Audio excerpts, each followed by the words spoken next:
Ladies and gentlemen, good evening. My name is Denise Richardson. And my name is Julian Phillips. If you've watched TV over the past 20 or 30 years, you've probably seen both of us gracing both local and national network newscasts. I wouldn't have said 20 or 30 years. My bad. I like to leave them thinking that it was like the last 5.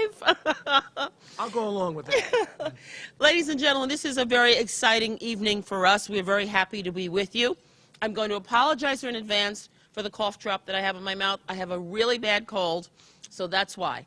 But we're very pleased to be with you because history, we have to learn not to repeat it. We seem to continue to do that, but this is a lesson from people's lives tonight that we will learn that there is the opportunity in this day and age to go forward in harmony. It's going to take a while, but the opportunity is there. So, welcome to the first annual Words of Bonds dinner. We hope many of you have enjoyed this afternoon's basketball game. Having this event at Madison Square Garden tonight is a dream come true for Bill Tinglin, Executive Director of the School News Nationwide, and the brainchild of the unique Words of Bonds project. Bill devoted much of his life to the past couple of years, thanks to the support of his family and many of you nurturing Words of Bonds, from a basic concept to a major part of the curriculum of the New York City school system. As much as Bill deserves our praise, the purpose of tonight's event is to honor Holocaust survivors, descendants of African American slavery, and the educators that have worked tirelessly and selflessly in educating our city's youth to assure that these atrocities never happen again. The Words of Bonds project has come a very long way, but still has a long way to go. For this campaign to be effective, it's essential that the education continue year after year as new children enter and move through our school system.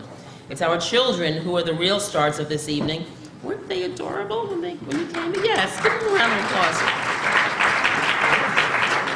And they were so pleased to be able to share information, and that was just wonderful to see. They're the ones that have turned off their iPods, put down their basketballs, skipped trips to the mall to learn about those horrific episodes in our not-so-distant history.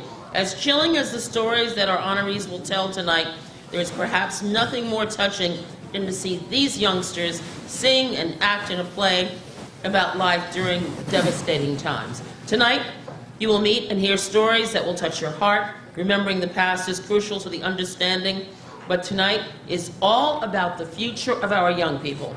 Thank you for coming. Thank you for your support, and we really hope you enjoy the evening.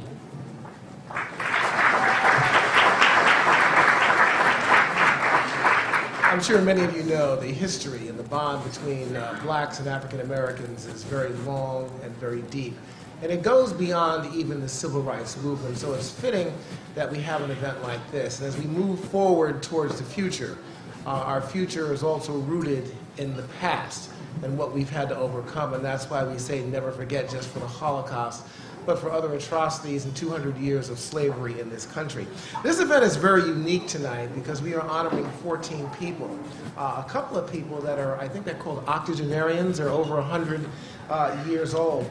And these, of course, are men and women, both blacks and Jews, who survived the atrocities of the Holocaust and who are descendants of those whose lives were broadsided by the African-American slave trade, that triangular trade that ended up here in America, of course, in South America and the Caribbean.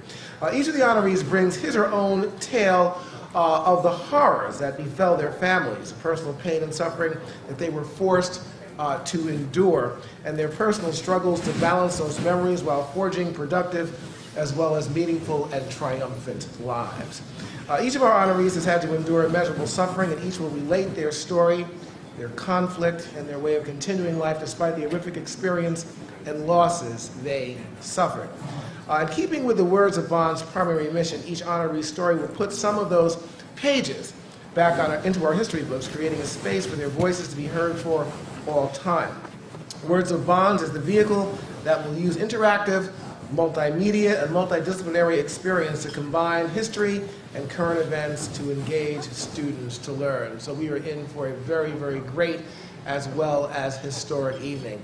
And to start the evening off, we could not start, we'd be remiss without, of course, the national anthem of our country, of course, the United States, Israel, and of course, the African American national anthem. So without further ado, could everybody please rise to their feet, and we are going to summon the United States Marine Corps Color Guard, also the Israeli flag, and then of course the singing of the American national anthem, the Israeli national anthem, and the Negro national anthem, as I call it. Sergeant Gomez, march in the colors.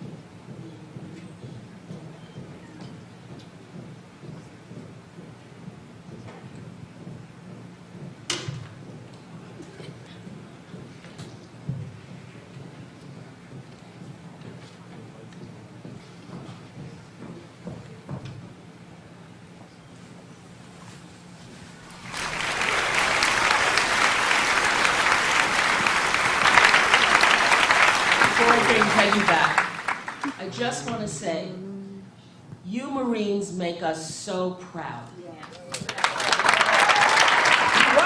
Yes.